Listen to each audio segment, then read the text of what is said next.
Hi, I'm Ron Nutter, and welcome to another edition of Tech Bites with Ron Nutter. This time I'm going to show you how to set up the Echo wall clock with one of your Amazon devices. And that starts now.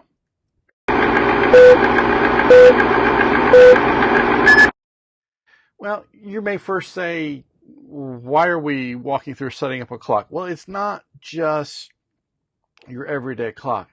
At a bare minimum, the Echo wall clock gives you something that typically you've only seen in schools and companies, where this now you don't have to worry about setting the time when the time zone, when you fall back to daylight savings time or in and out of it. In fact, there is no place to adjust this, which brings up the other thing. It says it in the manual, but we're going to say it twice now. You do not touch the hands. You do not touch the hands. If you do, you're probably going to break the clock. But having said that, it really can't be any simpler. When you get it, Amazon, God love you, you did some things right on this one. The Echo wall clock supports all the way back into including the Gen 1 devices.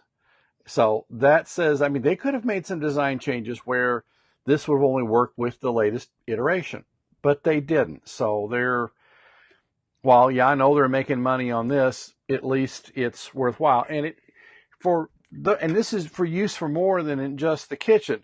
So say you've got a recipe that you're set for 15 minutes. We can go, Echo, set timer for 15 minutes. 15 minutes, starting now. And there you go. Now, it may be hardest to see. Now, the brightest one is always going to be where the timer remains at this point, and then it gradually will back down. And let's go ahead and Alexa, or Echo, cancel timer. 15 minutes timer canceled. To show you what it sounds like, and then once it gets out of going down to the minutes, once it gets into the last few seconds, it will do Echo, set timer for 20 seconds. 20 seconds, starting now. So that's what it looks like as it's counting down the timer. So when you've got one or more things you've got cooking in the kitchen, or if you're timing for something to dry, Echo, cancel timer. 20 seconds timer canceled. So this has got uses in more than just the kitchen, but if you're trying to get your significant other who may not be a fan of smart home tech, this is a way where, it's one less clock you've got to set when the time change happens. And, it will work with any of the Echo devices. Now, a couple of things to note. Since it is pairing over Bluetooth, you're going to have to pick a device that it's going to respond to, and that's the way it's going to have to stay. Now, that's granted, this is just with the latest iteration of the device. These have been out for just a few days, so hopefully they may be able to make that a little more flexible as time goes on. Of course, Bluetooth is kind of different from how Wi-Fi handles the way it's going to do its pairing. So if you want this to work in multiple rooms, you're going to have to get an Echo wall clock for each of the rooms. Now, I'm hoping that at some point they can, and it may take going to Wi-Fi, to have the ability to have multiple ones working together.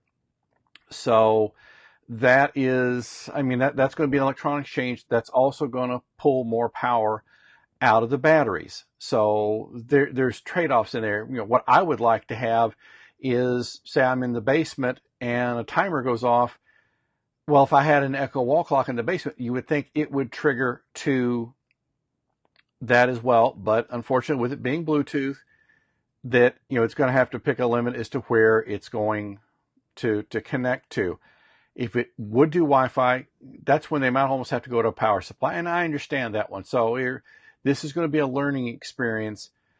One of the things that I have found with this is if your Alexa loses power, well, then what's going to happen is the Echo wall clock may get a little confused. So it may have to go through a repairing process. And I had that happen when I moved in here to the studio to do the video.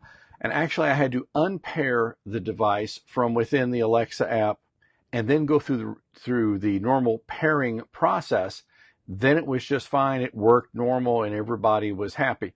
So there's little quirks like that you'll have to deal with. Now, if you have one of the Amazon Connects, the device that plugs into your phone line, that allows you to do hands-free conversations with the Alexa products, the Echo wall clock does not ring, doesn't flash its light to match that. Now, when you get your Amazon notifications that a package is on the way, it doesn't seem to catch on those. I've caught it catching once to where the notification LED, which is this one right down here, it would flash a couple of times, but it didn't stay flashing. So, and that's probably a battery saving process, because batteries will get eaten up by LEDs regardless of how good that they are. You know, it would be nice that if there was like a clock group that could be created where you could have multiple clocks get signaled if you had several. Again, these are just kind of all wishes. It's not a criticism of the device, but it is, you know, it's still an early stage. And really, for those of you who are looking for a clock for in the kitchen, this pairing it with an Amazon Echo that you have would be an ideal augment, because when you have an alarm set, and let's see, Echo, set alarm for 7:53 p.m.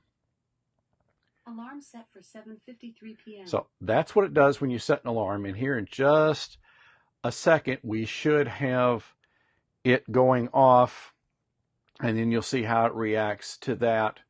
It does all the LEDs basically light up. So really, you know, this is not a bad clock. It's mainly that you got to be careful not to touch the hands, because if you do that, then you risk doing damage. There you go. Echo, cancel. So you've seen several different ways it can be used. It's almost a disposable clock in that, I mean, it's all plastic, but what isn't plastic now? So if something happens, you haven't lost a whole lot. There are some limitations with Bluetooth, but Bluetooth is, at least in my experience, has always been a little quirky anyway. So it's not something I wouldn't buy. It actually does lend itself to being used very well in the kitchen and other places. I've got mine mounted in the living room right now while I've been doing a lot of the testing. So it is handy, and especially when I set time for something, I don't have to worry about going into the kitchen to check it. I can have it out there. So it's well worth it, especially, of course, now we're past Christmas, but if you're looking for a gift to say, hey, I'm thinking of you, or special occasion, or, you know, Mother's Day, Father's Day, birthday, whatever, this is definitely an item worth considering. It is very handy, and the instruction booklet, what little bit there is of it, again, that's not a criticism. It's also well worth it, because it does a good job explaining to you the different color LEDs that will come up on that notification space on the screen. And so really it's worthwhile having. It's one, and especially if you're trying to build out a smart kitchen, it is a useful item to have. And it's just a matter of figuring out how to put an Alexa device in there. But if you get one of the dots, and there's several different wall brackets I've seen you can put against a wall outlet, that to have it handy. Or if you've got one of the Amazon microwaves that have Alexa built in, that would be another option. I'm not sure if that's paired yet. I was hoping to get one before Christmas, and that didn't happen. But as you can see, there's options. The only device I've not had it pair with, and they tell you clearly in the list of what it's compatible with, is if you're running the Alexa app on the phone. I've not gotten that to work. Now, who knows, in a future version it may do that, but when I tried to do the pairing, the Alexa client on the phone immediately came back with it. I don't support that right now. Another device I would not expect to work with is the Amazon Dash Wand. Again, that's a very purpose-built item. So it's well worth the process. This is not a bad little clock. I fully expect the batteries to last, for, well, depending on how much you're using the alarms, and that's going to directly relate to how fast the batteries would drain down. But I would think it should last, well, I don't know. I expect it to last the better part of a year, I would hope. Again, it depends on how much you're using the notification. So this is an item worth considering. It's one of the lesser expensive items that you'll be looking at. So thank you for watching the videos. Thank you for watching the channel and those who've been subscribing. And if you do subscribe, please click the notifications icon so you get notified of any new videos as they come out. And you'll see more from me in the coming days. Thank you for watching, and we'll see you again soon.